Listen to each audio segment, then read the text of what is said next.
ஞானானந்தமயம் தெய்வம் நிர்மலஸ்படிகாகிருதிம் ஆதாரம் சர்வ வித்யாநாம ஹயக்ரீவம் உபாஸ்மகே. நேயர்கள் அனைவருக்கும் அஸ்ட்ரோ கேஎஸ் ஐயங்காரின் பணிவான நமஸ்காரங்கள்.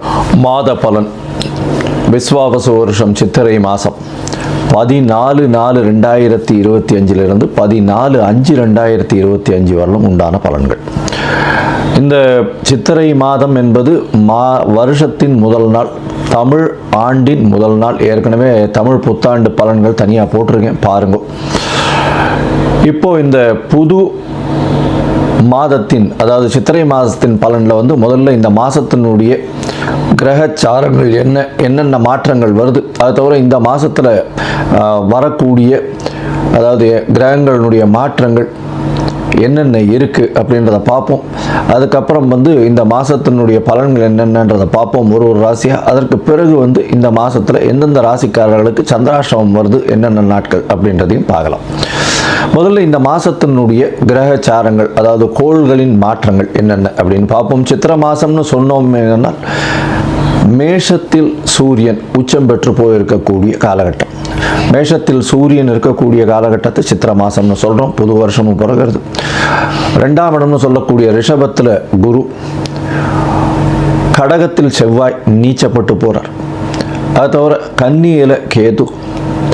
இந்த மாதத்தில் சனி பகவான் சித்திரை மாதத்தில் கும்பத்தில் ஆட்சி பெற்ற மூல திரிகோண வீட்டில் இருக்கார். அது தவிர இந்த மாதத்தினுடைய 12வது ராசி, அதாவது மீனத்தில் ராகு, சுக்கிரன் மற்றும் புதன், இந்த 3 கிரகங்கள் இருக்குது. இந்த மாதத்தினுடைய மாற்றங்கள் என்னென்ன அப்படின்னு பார்த்தோமே ஆனால், 26/4/2025 அன்னைக்கு ராகு கேது, அதாவது வருஷ கிரகங்கள்னு சொல்லக்கூடியது ராகு கேது 1.5 வருஷத்துக்கு ஒரு தடவை மாறுறது. அவள் மாற்றங்களை, அதாவது ராகு மீனராசியிலிருந்து கும்பராசிக்கும், கேது கன்னிராசியிலிருந்து சிம்மராசிக்கும் போகிற ராகு கேத்துவினுடைய பெயர்ச்சி தனியாகவே போட்டிருக்கேன், பாருங்க. மேஷம் முதல் மீனம் வரை தனித்தனியாக போட்டிருக்கேன். அது தவிர பார்த்தோம்னா இந்த மாதம் 30/4/2025 அன்னைக்கு புதன் மேஷ ராசிக்கு போகிறார். அதற்கு பிறகு இந்த மாதத்தில் வரக்கூடிய இன்னொரு மாற்றம் என்ன அப்படின்னா, வருஷ கிரகமான குரு மாறுறார். எப்போ அப்படின்னா 11/5/2025 அன்னைக்கு மாறுறார். இது இந்த மாதத்தினுடைய கிரகச்சாரம். இந்த மாதத்தில் வரக்கூடிய விசேஷ நாட்கள் அப்படின்னு பார்த்தாலேயானால், 23/4/2025 அன்னைக்கு வாஸ்துன்னு சொல்லும்பொழுது, வாஸ்து புருஷன் கண் விழிக்கும் நேரம் 8:04 9:34 வரலாம். 1.5 மணி நேரம் கண்ணு முழுகிறார், அதாவது 90 நிமிஷங்கள். சூரிய உதயத்திலிருந்து இதை கணக்கு பண்ணிக்கணும். அதை தவிர பார்த்தாலேயானால், வாஸ்து கண் விழிக்கும் பொழுது எந்த ஒரு தோஷமும் கிடையாது. அதாவது அந்த காலகட்டத்தில் அடிக்கல் போடுறது, அதாவது மனை சாஸ்திரம் அடிக்கல் போடுறது, அதை தவிர புதுசாக வீடு கட்டுறதுக்கு ஆரம்பிக்கிறது, பெரிய கன்ஸ்ட்ரக்ஷன் போடுறது, பத்திரங்கள் பதிவு பண்ணுறது, இந்த மாதிரியான விஷயங்கள் பண்ணும் பொழுது நல்ல ஒரு ஏற்றங்கள் கிடைக்கும். அதை தவிர வீட்டுக்கு வாசக்கால் வைக்கிறது, இதெல்லாம் வாஸ்து நேரத்தில் பண்ணுவது மிகவும் சால சிறந்தது. வாஸ்து கண் விழிக்கும் நேரத்தை 5 பிரிச்சிருக்காங்க, 18 நிமிஷமாக. 5-18 நிமிஷம். முதலில் வாஸ்து கண் விழித்து காலை கடனை முடிக்கிறார், அதற்கு பிறகு ஸ்நானம் செய்கிறார், அதற்கு பிறகு பூஜை செய்கிறார், அதற்கு பிறகு அதாவது சாப்பாடு, அதாவது அவர் உண்ணக்கூடிய நேரம் 18 நிமிஷம், அதற்கு பிறகு தாம்பூலம் தரிக்கும் நேரம்.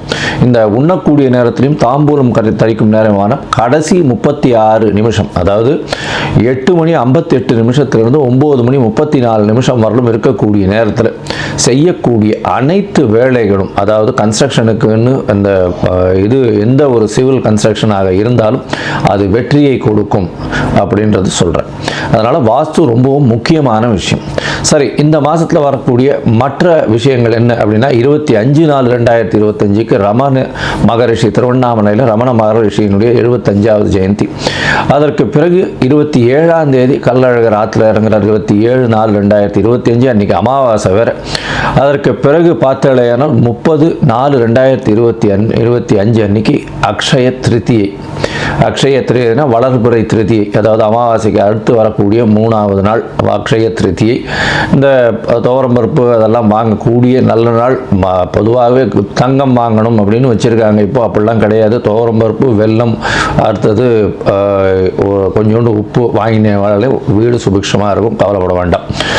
அது தவிர பார்த்தோம்னா 4/5/2025 அன்னைக்கு அக்னி நட்சத்திரம் ஆரம்பிக்கிறது. அக்னி நட்சத்திரம்ன்றது உச்சகரமான வெயிலை குறிக்கக்கூடிய கிட்டத்தட்ட ஒரு 28-29 நாள் ஆரம்பிக்கிறது. இது வந்து வைகாசி மாதம் வரலும் தொடர்றதுனால ஆரம்பத்தை மட்டும் சொல்கிறோம். அதை தவிர பார்த்தீங்கன்னா இந்த அக்னி நட்சத்திரத்தின் போது பொதுவாக வீட்டினுடைய சுபகாரியங்களை எடுத்து பண்ணுறதில்லை. அதாவது கல்யாணம், எல்லா விஷயங்களும் சுபகாரியங்களை எடுத்து பண்ணுறது கிடையாது. அதனால் அக்னி நட்சத்திரத்தை தவிர்த்துருவா பொதுவாகவே. அதோட 12/5/2025 அன்னைக்கு சித்ரா பௌர்ணமி, பெரிய விசேஷம். சித்ரா பௌர்ணமி அப்படின்னு சொல்லக்கூடியது மதுரை வைகை ஆற்றுல இறங்குறது பெரிய விசேஷமாக சொல்லக்கூடியது.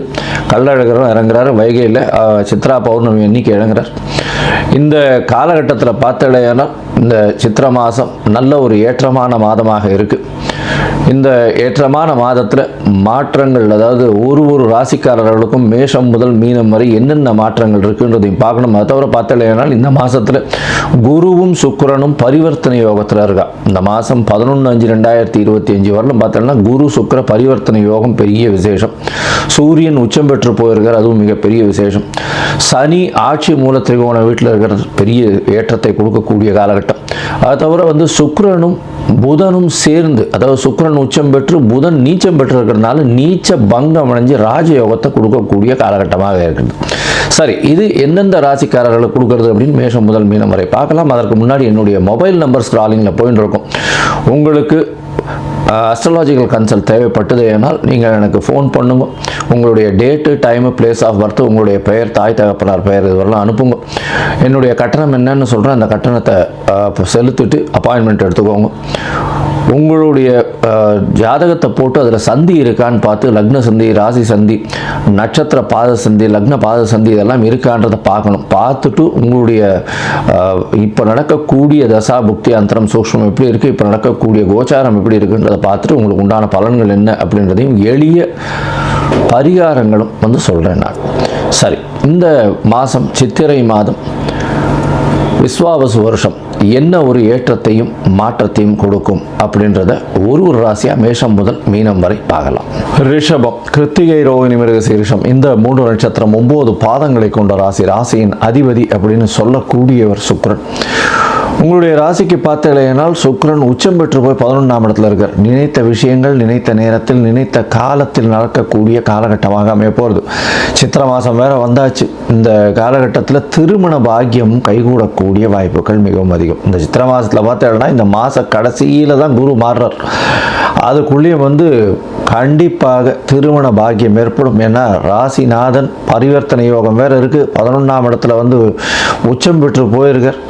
நினைத்தது எல்லாமே நடக்கக்கூடிய அபிலாஷைகள் எல்லாமே நடக்கக்கூடிய காலகட்டம். 11ஆம் இடம்னு சொல்லக்கூடியது வந்து அபிலாஷைகள், உங்களுடைய நீங்கள் நினைக்கக்கூடிய விஷயங்கள் அனைத்தும் நடைபெற வேணும் அப்படின்னா 11ஆம் இடம் வந்து ரொம்ப ஸ்ட்ராங்காக இருக்கணும். பொதுவாகவே வந்து சூரியன், சந்திரன் இல்லைன்னா ராசிநாதன் வந்து உச்சம் பெற்று போயிருக்கிறது அந்த மாதிரியான விஷயங்கள் 11ஆம் இடத்துல நிகழ்ந்ததே ஆனால் அது ஒரு பெரிய ஏற்றத்தை கொடுக்கும். இந்த மாதம் பார்த்தோம்னா சித்திரை மாதத்தில் உங்களுக்கு பெரிய ஏற்றம். 11ஆம் இடத்துல உச்சம் பெற்ற சுக்கிரன் இருக்கிறது பெரிய விசேஷம்.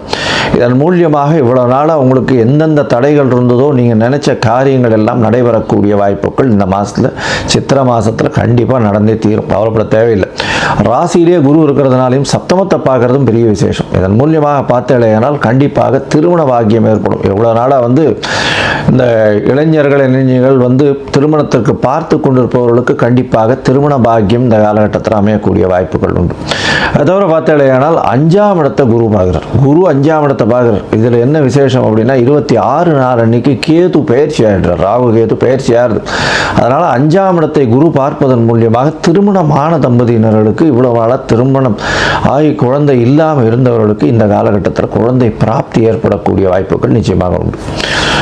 இதை தவிர உங்களுடைய ராசிக்கு பார்த்தேனால் 3ஆம் இடத்துல செவ்வாய், அதாவது உங்களுடைய ராசிக்கு சப்தமாதிபதி 3ஆம் இடத்துல முயற்சி ஸ்தானத்தில் போய் உட்காந்து நீச்சம் படுறார். இந்த காலகட்டத்தில் பார்த்தீங்கன்னா வெளிநாடு வெளியூர் போகக்கூடிய வாய்ப்புகள் நிச்சயமாக உண்டு. 12ஆம் அதிபதி 3ஆம் இடத்துல போய் இருக்கிறது பெரிய விசேஷத்தை கொடுக்கக்கூடிய காலகட்டம்.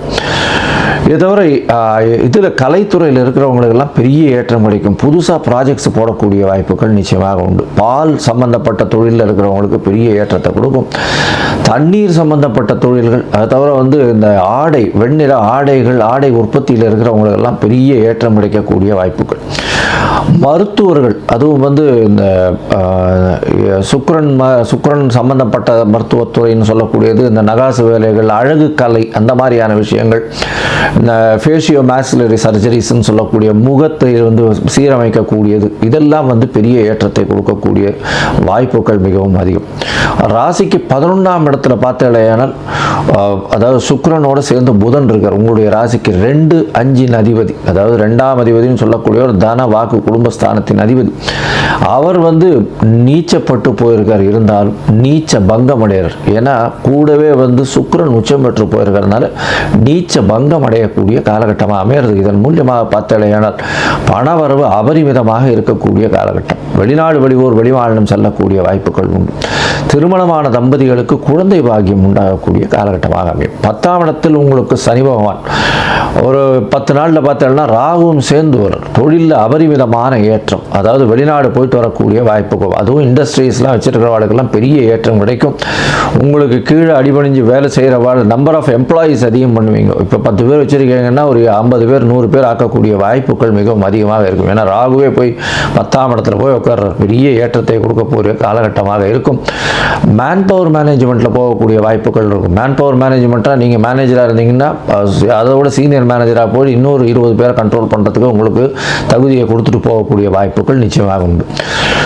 மொத்தத்தில் பார்த்தடையான இந்த ரிஷபராசிக்காரர்களுக்கு உடல்நிலையில் நல்ல ஏற்றம் இருக்கக்கூடிய காலகட்டம். படிக்கக்கூடிய மாணவர்களுக்கு நல்ல ஒரு ஏற்றம் இருக்கக்கூடிய காலகட்டம். இருந்தாலும் 26ஆம் தேதிக்கு மேலே 4ஆம் இடத்துல கேத்து வர்றதும் 4ஆம் அதிபதி 12ஆம் இடத்துல மறைஞ்சு இருக்கிறதுனால மறதி கொஞ்சம் அதிகமாக இருக்கும். விநாயகரை வழிபடுவது நல்லது. உங்களுடைய ராசிக்கு குழந்தை பிராப்தி ஏற்படக்கூடிய பாக்கியம் உண்டு. புதிய திருமணத்திற்கு பார்த்து கொண்டிருப்பவர்களுக்கு திருமணம் ஏற்படக்கூடிய வாய்ப்புகள் நிச்சயமாக இருக்கு. 11ஆம் இடத்தின் அதிபதியான குரு உங்களுடைய ராசிநாதனும் பரிவர்த்தனை யோகம் பெறுறது பெரிய விசேஷம். நினைத்தது எல்லாமே நடக்கக்கூடிய காலகட்டம். தொழிலில் அபரிமிதமான ஏற்றம் கிடைக்கும். சொந்த தொழிலில் நிச்சயமான வெற்றி உண்டு.